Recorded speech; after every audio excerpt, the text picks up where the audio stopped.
ឃើញទូរស័ព្ទស្ដាងៗចឹងបងប្អូនប្រហែលជាគិតថាថ្មវាប្រហែលជាមិនសូវប៉ុន្មានទេមើលទៅតែអត់ទេបងប្អូនសម្រាប់ Infinix Hot 60 Pro Plus មួយនេះកម្រាស់វាត្រឹមតែ 5.95 មីលីម៉ែត្រទេតែគេអាចញាត់ថ្មបានដល់ទៅ 5160 មីលីអាំពែម៉ោងជាមួយនឹងល្បឿនសាក45វ៉ាត់ហើយអ្វីកាន់ពិសេសជាមួយនឹងអេក្រង់ច្បាស់ AMOLED មួយជា 5K ក៏ដូចជា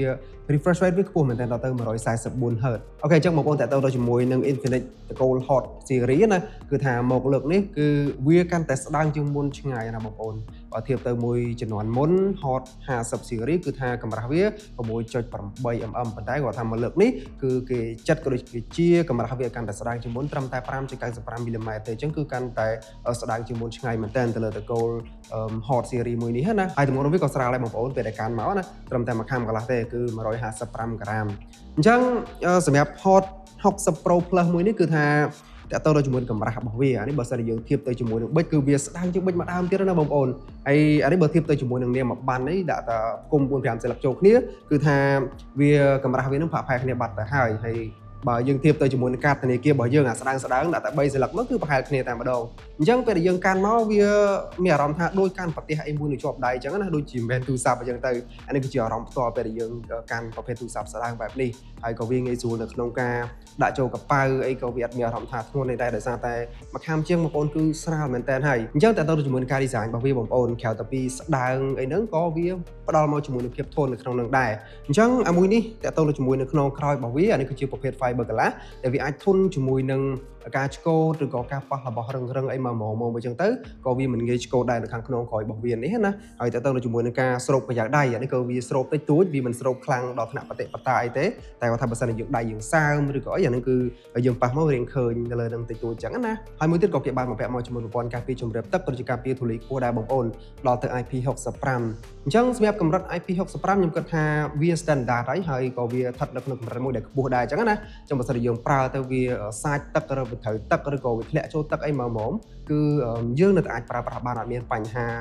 អីទេតាក់ទងទៅជាមួយនឹងការពារជម្រាបទឹកទាំងអស់ហ្នឹងណាបងប្អូនព្រោះប៉ុណ្ណេះគិតថា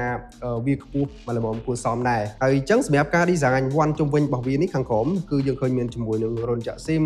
រន្ធសាកថ្ម USB Type C ហើយជាមួយនឹង stereo speaker ដែលធូនសលេងដោយ JBL ហើយខាងស្ដាំវ៉ាន់របស់វានេះក៏យើងឃើញមានជាមួយនឹងប៊ូតុងបិទបើកសលេងក៏ដូចជាប៊ូតុង power មួយប៉ុន្តែសម្រាប់ចំណុចពិសេសរបស់វានៅកន្លែងនេះណា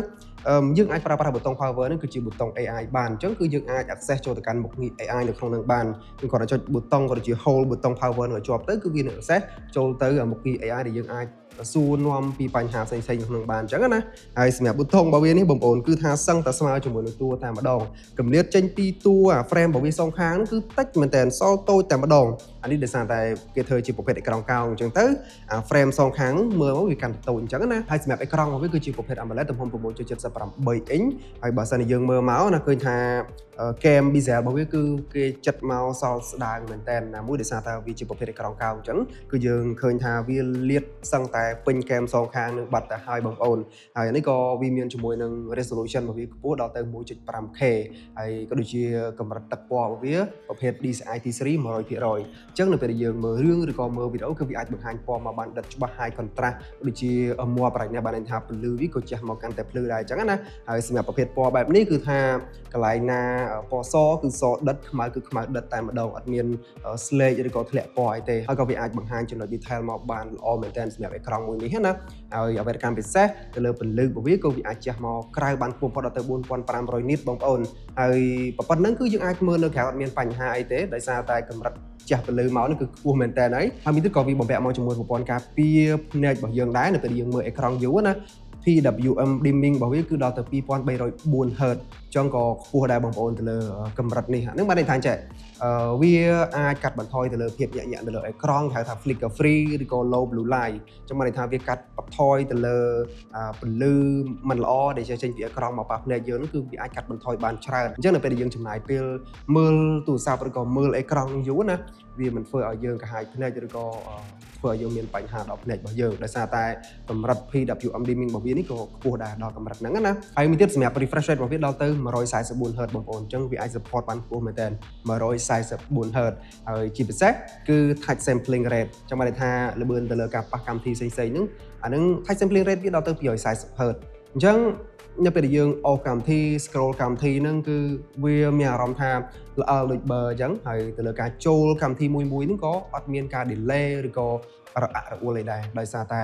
កម្រិតtouch sampling rate របស់វាក៏ខ្ពស់ដែរអញ្ចឹងណានេះគឺជាបទពិសោធន៍ខ្ញុំផ្ទាល់តែម្ដងទៅលើការប្រើប្រាស់មិនថាការចូលទៅលើកម្មវិធីបណ្ដាញសង្គមឬក៏ការចូលទៅលើ game នីមួយៗហ្នឹងក៏វាអាចបញ្ជូនមកល្បឿន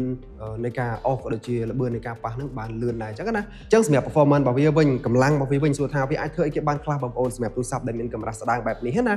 សម្រាប់ខ្ញុំផ្ទាល់ខ្ញុំបានតេស្តមួយរយៈកន្លងមកហ្នឹងឃើញថាវាអាចជួយទៅលើកិច្ចការខ្ញុំបានច្រើនក៏ដូចជាវាអាចនៅជាមួយខ្ញុំបានយូរទាំងធម៌ពលថ្មទាំងសមត្ថភាពឬក៏ល្បឿនដែលវាបញ្ជូនមកហ្នឹងអញ្ចឹងសម្រាប់ទូរស័ព្ទមួយគ្រឿងនេះគឺវាបំពាក់មកជាមួយនឹងប្រភេទ chip Mediatek Helio G200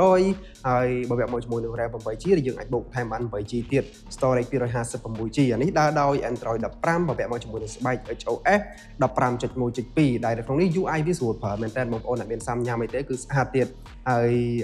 តើតើជាមួយនឹងការអូសឬក៏ចេញចូលកម្មវិធីផ្សេងៗហ្នឹងអត់មានភាពរអាក់រអួលឬក៏ទាក់អីទេអញ្ចឹងបានន័យថាវាអាចបញ្ជូនល្បឿនមហោះនឹងបានលឿនហើយក៏មានជាមួយនឹងមុខងារ AI ផ្សេងៗជាច្រើនទៀតដែលយើងអាចប្រើប្រាស់បានក្នុងនឹងអញ្ចឹងទីទៀតខ្ញុំនឹងបញ្ជាក់ក៏ដូចជាលម្អិតបន្ថែមទៅលើមុខងារ AI ទាំងអស់ហ្នឹងហើយក៏វាមានជាមួយនឹងមុខងារមួយដែលយើងអាចតេរកគ្នាដោយមិនអស់លុយដែរអញ្ចឹងណាហើយអញ្ចឹងសម្រាប់ការតេស្តលេងហ្គេមវិញសម្រាប់ខ្ញុំផ្ទាល់គឺថាវាអាចលេងហ្គេមល្បីៗមួយចំនួនបានបច្ចុប្បន្នហ្នឹងគឺថាអត់មានបញ្ហាអីទេតែយើងលេងនៅក្នុងកម្រិត graphic setting មិនល្មមអីចឹងទៅដោយសារតែប្រភេទ chip នេះក៏វាមិនមែនជាប្រភេទ chip ដែល performance អីដែរវាមិនល្មមទៅលើកិច្ចការងារទូទៅអញ្ចឹងណាបងប្អូនតែគាត់ថាទៅលើការលេង game សម្រាប់ខ្ញុំតេស្តផ្ទាល់មកហ្នឹងឃើញថាវាអាចបញ្ជូន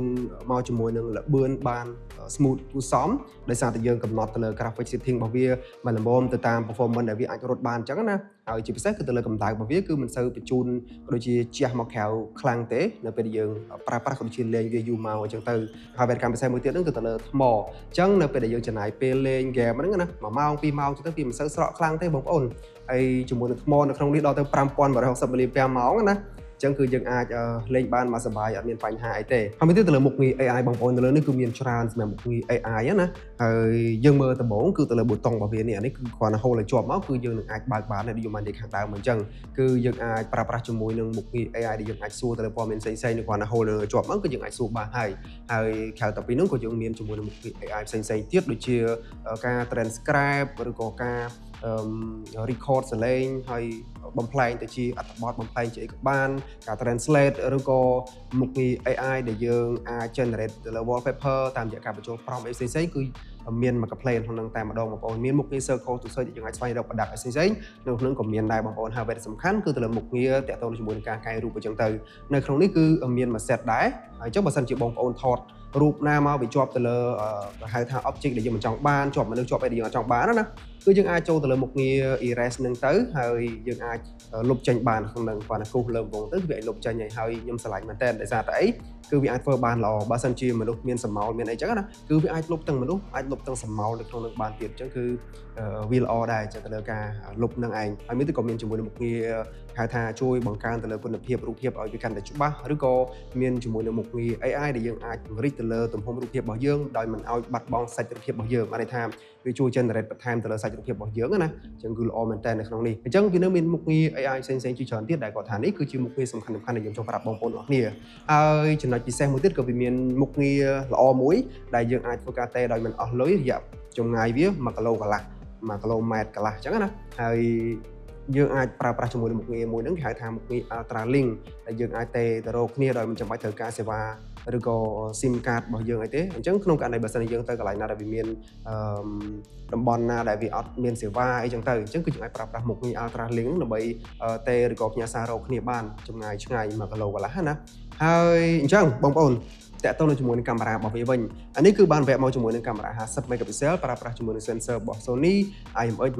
882ដែលយើងអាចថតវីដេអូបានដល់ទឹកកម្រិត 2K 30 frame ជាមួយនឹង1860 frame កាមេរ៉ាមុខ13 megapixel ជាមួយនឹងការថតវីដេអូកម្រិតដូចគ្នាអញ្ចឹងណាអញ្ចឹងតាក់ទងនឹងជាមួយនឹងរូបភាពដែលយើងអាចថតចេញមកនោះគឺថាគុណភាពរបស់វាអាចបញ្ចេញពណ៌មកបានល្អទៅលើស្បែកមុខរបស់យើង skin tone របស់យើងគឺវាអាចបញ្ចេញមក clear ក៏ដូចជាគេហៅថា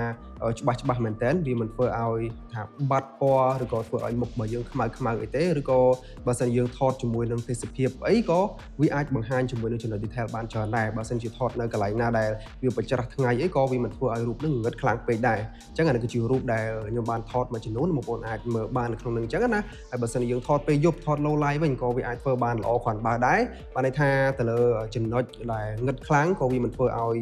រូបនឹងបែកព្រាកដែរប៉ុន្តែគាត់ថាវានៅតែមាន noise តិចតួចដែលយើងអាចមើលឃើញអញ្ចឹងណាប៉ុន្តែគាត់ថាវាមិនធ្វើឲ្យរូបនឹងវាបែកព្រាកដែលយើងពិបាកក្នុងការមើលដែរអញ្ចឹងសម្រាប់ថ្មរបស់វាវិញអានេះទៅលើបទពិសោធន៍ខ្ញុំផ្ទាល់ប្រើប្រាស់មួយរយៈមកហ្នឹងទំហំ5160 មីលីអាំពែម៉ោងហ្នឹងគឺយើងអាចប្រើប្រាស់បានយូរបងប្អូនសម្រាប់ការតេស្តរបស់ខ្ញុំមិនមែនជាការតេស្តលេងជាប់រហូតតែម្ដងទេនេះគឺថាតេស្តទៅលើកិច្ចការងារដែល daily life ឬក៏ការប្រើប្រាស់ប្រចាំថ្ងៃជាក់ស្ដែងអញ្ចឹងទៅពេលខ្លះខ្ញុំអាច load ដល់2ថ្ងៃព្រោះដោយសារតែអីគឺយើងអាចលេង game ខ្លះអាចប្រើប្រាស់ទៅលើបណ្ដាញសង្គមខ្លះឬក៏អាចយកទៅថតរូបថតវីដេអូអីខ្លះអញ្ចឹងទៅមិនប្រើជាប់រហូតទេប៉ុន្តែគាត់ថាបើសិនជាបងប្អូនដែលអ្នកលក់អនឡាញឬក៏បងប្អូនដែលត្រូវការ live តបឆាតជាមួយភ្ញៀវអីត្រូវការថតវីដេអូត្រូវការអីប្រចាំអានោះគឺវាអាចកាន់ជាមួយយើងបានមកផឹកតលល្ងាចអីដែរអត់មានបញ្ហាអីទេអញ្ចឹងសម្រាប់ Hot 60 series គឺមានលក់ជាផ្លូវការឲ្យបងប្អូនអាចរកទិញបានហើយតម្លៃវាចាប់ពី169ឡើងទៅអញ្ចឹងសម្រាប់ Hot 60 Pro ដែលមានជាមួយនឹងទំហំ RAM 8GB storage 128គឺតម្លៃ$169ហើយមួយជម្រើសទៀត Hot 60 Pro ដដែលRAM 8GB ជាមួយនឹង storage 256តម្លៃវា189ហើយនៅដៃកំពុងតែកាន់នេះ Hot 60 Pro Plus ដែលបំពាក់មកជាមួយនឹង RAM 8GB storage 256តម្លៃវា$239អញ្ចឹងសម្រាប់វីដេអូមួយនេះគឺមានប៉ុណ្្នឹងទេអរគុណជួបជាមួយខ្ញុំនៅវីដេអូក្រោយទៀតបាយបាយ